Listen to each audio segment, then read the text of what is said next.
Hey there, Pisces! Welcome back to my channel.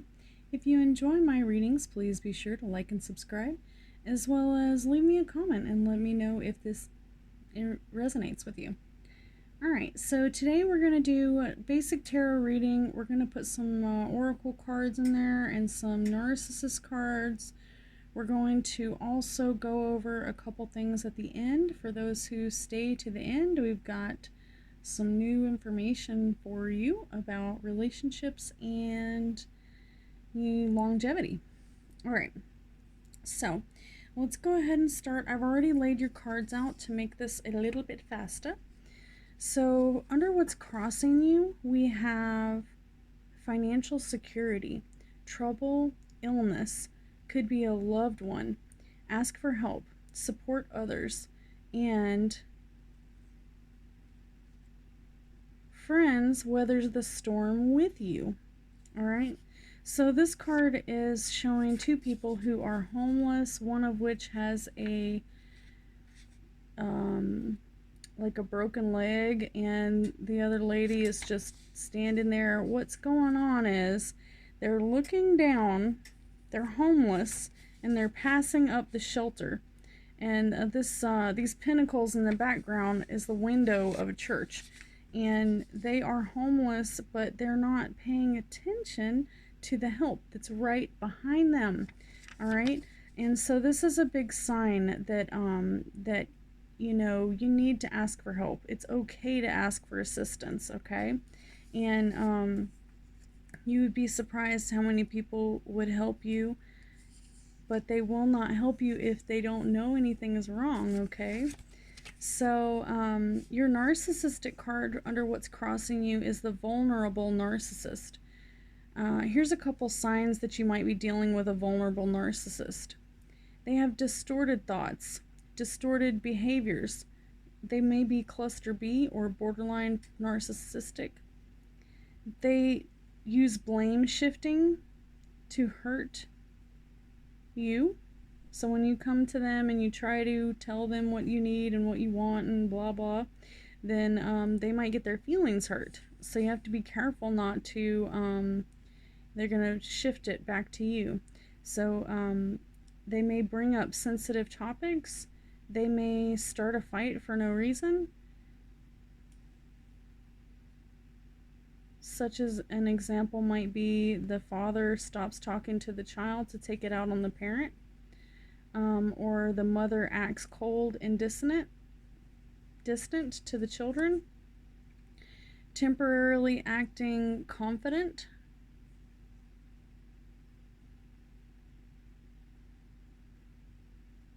They may recruit narcissistic agents. All right, so this is what we call the flying monkeys. On a lot of these YouTube video channels, they call them the flying monkeys, which is people who enable narcissism. Avoidant personality disorder, avoiding the situations. Alright, you cannot criticize the vulnerable narcissist. This is what you do about it, okay? They become the victim. I can dish it out, but I can't take it. Alright, misery loves company, and they may steal credit for your ideas. So what do we do about it? The oracle says self-care boosts confidence. So this can work for you or the narcissist if you are dealing with narcissism, or if the narcissist is here and they are struggling to overcome these. I have some special information at the end of this about this very situation. Alright, so for if this does resonate with you, I think a lot of people understand where this is coming from, especially when you've been in a relationship for 7 years or somewhere longer than that. You start to become less understanding.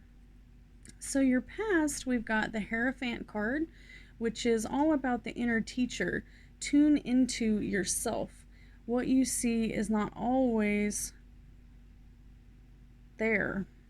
Okay, and this is associated with Taurus, and it says loss of progress, perched up on the throne, the leader of the flock, goodness, alliance, revealing of sacred things.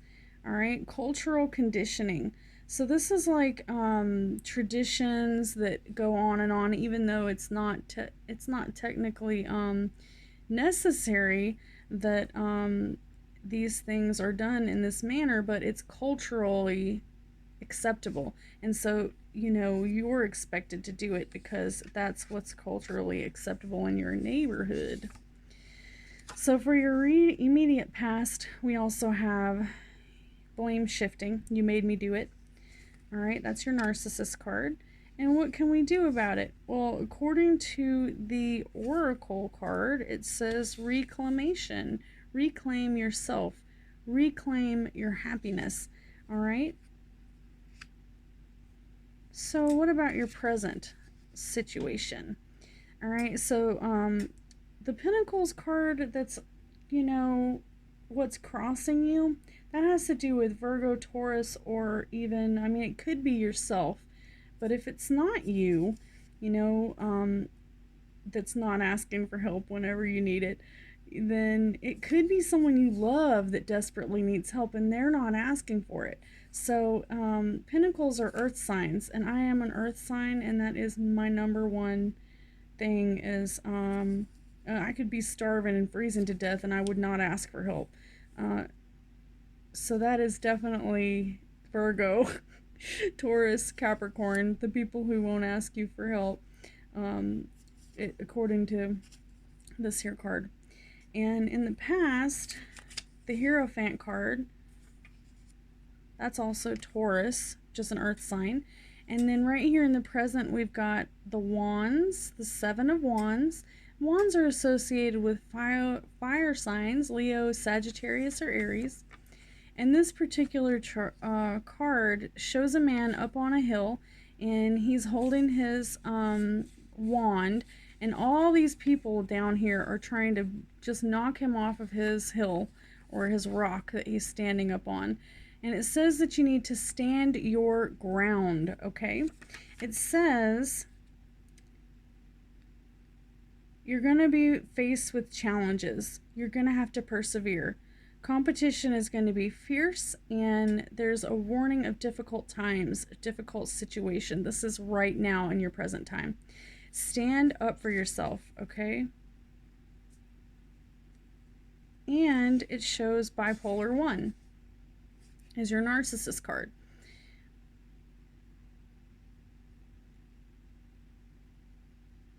Okay, so bipolar 1 is basically where you have lows or highs for a week or two at a time. All right, so this is with the major highs, and then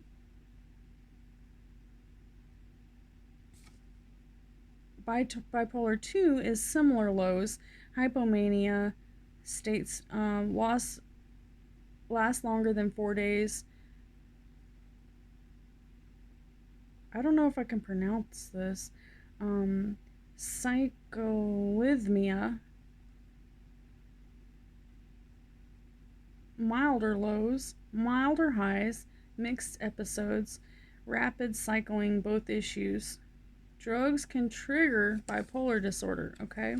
So, and also not having drugs, if you've been on drugs, can also have the same issue.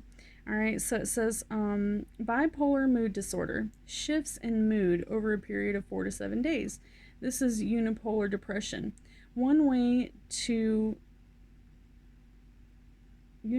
depression, one way, not mood swings. So this means they may behave recklessly.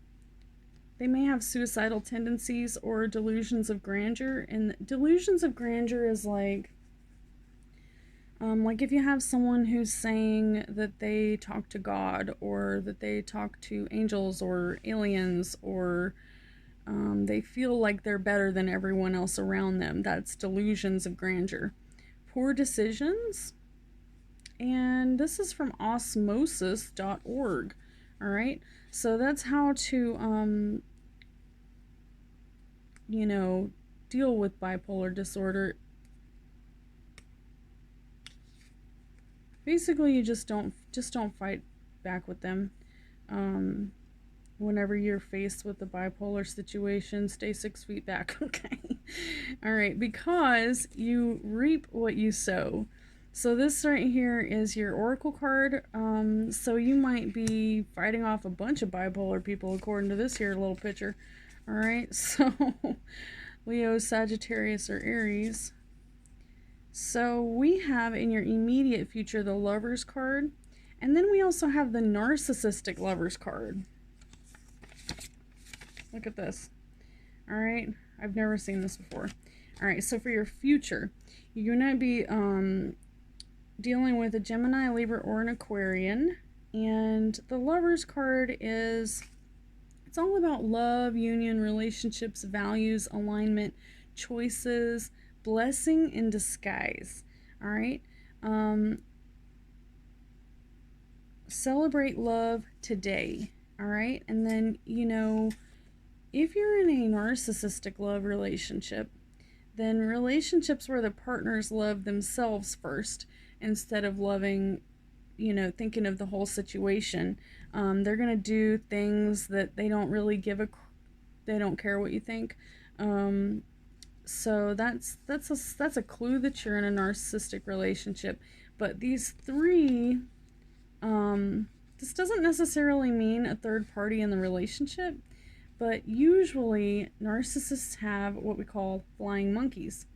And more than one flying monkey, usually. So one of these is actually representative of the narcissist. All right? And then the other one is the bad guy, and the other one is the savior. But the bad guy and the savior are interchangeable. So, say for example, usually these two are enablers. The bad guy and the good guy are interchanged. So the narcissist will call you up and tell you, boo hoo hoo hoo me about so and so. But then they'll turn around and they're gonna go ahead and assume that y'all are not gonna be talking to one another. So they're gonna go and tell them the same thing that they told you. And somehow manipulate both people. All right, so that's like the narcissistic triangle of manipulation. Hopefully that is not your situation. If you are in a situation like that where you're dealing with flying monkeys, you know, I say communication is key. Even if you feel like that other person is your enemy, which there probably are, communication is going to help you to see what is really going on, okay? And boredom is your oracle card. So you may be experiencing boredom, and unfortunately, boredom does definitely allow people to, you know, talk more than they normally would, maybe say more than they normally should, and if you're confiding in people who are not trustworthy, then it might get back around to your third party.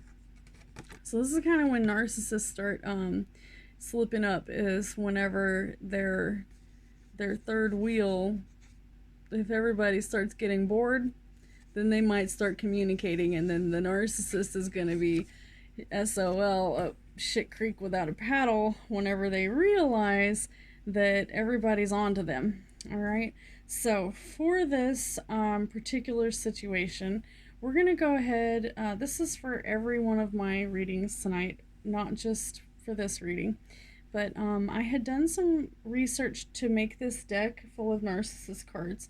On the front side of the cards, I try to do a scenario, like of a narcissistic situation, and then on the back side, I do how do you react and how do you keep from escalating the situation.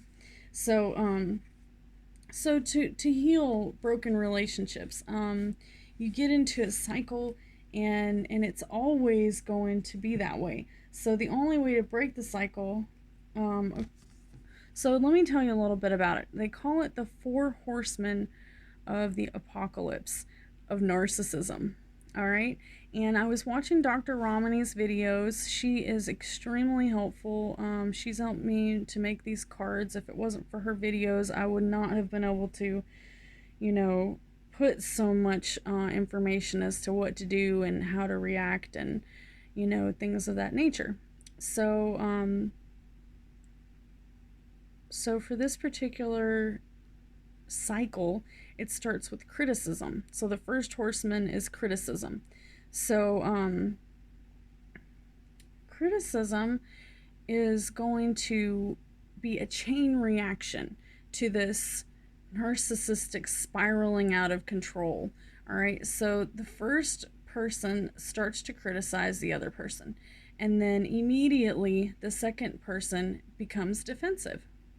And then the third person, I guess you could say horseman, comes back with contempt. And at this point, both parties are contempt for each other. All right. And then that's when the stonewalling comes in. So that's the fourth horseman, is stonewalling, which is basically just, I'm not going to deal with you and I'm not going to talk to you, and, you know, or not even, they don't even say anything, you know, they just kind of ignore you. And probably for the best if you're in a rage. Okay. So I think that a lot of people think that they're in a one-sided narcissistic relationship, but the one thing that I've learned from making these cards is that we all can become narcissistic, especially if you realize that you're in a narcissistic relationship where someone's been taking advantage of you and had the flying monkeys on your back for years, and you realize that this cycle has been going out of control for years. You know, somebody has to take the reins and stop it. And you know, that's 100% up to us. We have to be the ones to stop these cycles so that we can achieve happiness in our lives, and so that we can have genuine, you know, happiness. We only have this one lifetime, and we can't allow you know, our shadow selves to drive the bus. Okay. All right. So I hope that that has helped somebody out there. And if this did indeed resonate with you, please be sure to leave me a comment and let me know, as well as like, subscribe, and share if you think that this might help somebody else. I thank you so much for your time, and you come back and see me next week.